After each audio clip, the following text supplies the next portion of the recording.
Top quality और consistent performance के लिए सिर्फ सिल्वर पंप। टॉप क्वालिटी और कंसिस्टेंट परफॉर्मेंस के लिए सिर्फ सिल्वर पंप, नाम याद रखना। पुण्यातल्या स्वारगेट बस स्थानकात एका युवतीवरती शिवशाही बसमध्ये अत्याचाराची घटना घडली आणि त्यानंतर महाराष्ट्र ढवळून निघालेला आहे आणि त्यामुळे महाराष्ट्रातल्या बस स्थानकांमध्ये महिला सुरक्षित आहेत का हा एक मुद्दा उपस्थित केला जातो आणि यानंतर आता महाराष्ट्रातल्या वेगवेगळ्या एसटी स्थानकामध्ये कशा पद्धतीची परिस्थिती आहे, सुरक्षेच्या दृष्टीने काय नेमकी उपाययोजना केल्या जातात आणि नेमकी काय सध्याची अवस्था आहे हे आपण पाहणार आहोत। मुंबईतल्या मुंबई सेंट्रल बस स्थानकामध्ये सध्या मी आहे आणि इथली सुरक्षा व्यवस्था जर बघायची झाली तर संपूर्ण बस स्थानकाचा परिसर खरं तर सीसीटीव्हीनी वेढलेला असतो। प्रत्येक ठिकाणी सीसीटीव्हीची गस्त असते। मात्र पुण्यातल्या स्वारगेट बस स्थानकामध्ये युवतीवरती शिवशाही बसमध्ये नेऊन नराधमाने अत्याचार केला आणि त्यानंतर अनेक मुद्दे उपस्थित केले जाऊ लागले की रात्रीच्या वेळेला इथे पोलिसांची गस्त असते का, सुरक्षा रक्षक नेमके काय करतात, सीसीटीव्ही कॅमेरामध्ये आरोपी कशा पद्धतीने कॅप्चर झाला नाही किंवा त्याकडे कोणाचंच लक्ष कसं गेलं नाही,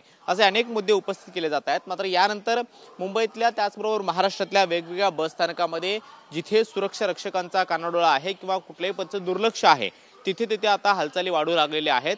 कालच स्वारगेट बस स्थानकामध्ये ज्या सुरक्षा रक्षकांनी या सगळ्या घटनेकडे दुर्लक्ष केलं किंवा कुणीही लक्ष दिलं नाही अशा सगळ्या सुरक्षा रक्षकांचं तात्काळ निलंबन करण्याचे आदेश जे आहेत ते परिवहन मंत्र्यांनी दिलेले आहेत आणि त्यानंतर आता अनेक बस स्थानकातला सुरक्षेचा मुद्दा उपस्थित केला जातोय। पुढच्या बाजूला आपण पाहतो की मुंबई सेंट्रल बस स्थानकामध्ये दर्शनी भागामध्ये जिथे सगळे प्रवासी बसमध्ये चढतात तिथे आपण पाहतो की असंख्य सीसीटीव्ही कॅमेरे आपल्याला पाहायला मिळत आहेत आणि या सगळ्या भागामध्ये सीसीटीव्ही कॅमेऱ्यांची नजर असते। मात्र दुसरा एक महत्त्वाचा मुद्दा असा उपस्थित होतो की जरी या सगळ्या दर्शनी भागामध्ये जिथे प्रवासी बसमध्ये चढतात तिथे जरी कॅमेऱ्याची गस्त असली तरी मात्र दुसऱ्या बाजूला म्हणजे जिथे मोठ्या प्रमाणामध्ये बसेस थांबतात किंवा एक मोठी बसेसची गर्दी जी आहे तिथे असते त्या भागामध्ये नेमकी सुरक्षा कशा पद्धतीची असते आणि तिकडे कोणाचं लक्ष जातं का, कारण सुरक्षा रक्षक संपूर्ण जे बसस्थानक असतं त्या बसस्थानकाच्या अगदी सभोवताली सुरक्षा रक्षक म्हणजे गार्ड जे आहे ते नियुक्तीला असतात। त्यांचं प्रत्येक घटनेवरती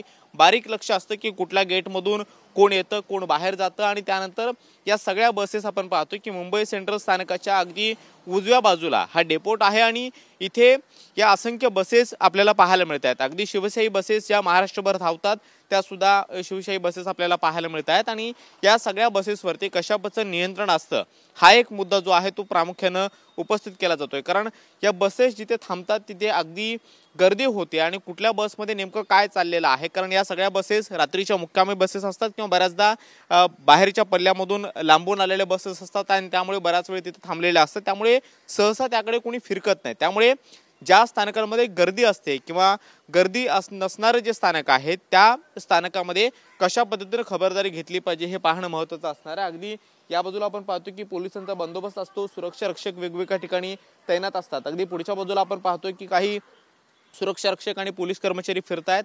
या सगळ्या परिसरामध्ये त्यांची गस्त असणं आवश्यक असतं। मात्र स्वारगेट मधला जो काही प्रकार घडला त्यानंतर सुरक्षेचे अनेक वाभाडे जे आहेत ते निघालेले आहेत, अनेक मुद्दे उपस्थित केले जात आहेत, प्रश्न उपस्थित केले जात आहेत आणि त्यानंतर महिला खरोखरच बस स्थानकांमध्ये रात्रीचा प्रवास करताना सुरक्षित आहेत का हा एक मुद्दा उपस्थित केला जातो आणि सध्याची ही सगळी दृश्य आपण पाहतो आहोत। मुंबई सेंट्रल स्थानकाच्या अगदी चहूबाजूला जरी सीसीटीव्ही कॅमेऱ्याची नजर असली तरी मात्र सुरक्षा रक्षक हे त्यांचं काम करण्यासाठी प्रत्येक ठिकाणी प्रत्येक गेटवरती ड्युटीवरती असतात आणि या सगळ्या परिसरामध्ये सुरक्षा रक्षक त्याचबरोबर सीसीटीव्ही कॅमेऱ्यांच्या माध्यमातून नजर ठेवली जाते। मात्र पुण्यातल्या स्वारगेट बस स्थानकामध्ये शिवशाही बसमध्ये जी काही अत्याचाराची घटना घडली त्यानंतर हे अनेक प्रश्न जे आहेत ते सध्या उपस्थित केले जात आहेत आणि त्यामुळे महाराष्ट्रातल्या वेगवेगळ्या बस स्थानकांमध्ये कशा पद्धतीची सुरक्षा यंत्रणा अस्तित्वात आहे, नेमकी काय करते आहे हे सुद्धा आता पाहायला जाऊ लागले। व्हिडिओ जर्नलिस्ट रोशन गायकवाड सोबत कृष्णा सोनारवाडकर, TV9 मराठी, मुंबई।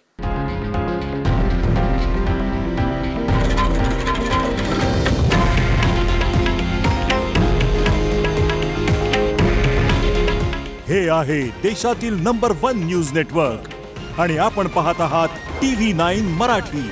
काळजी तुमची, हित महाराष्ट्राचं।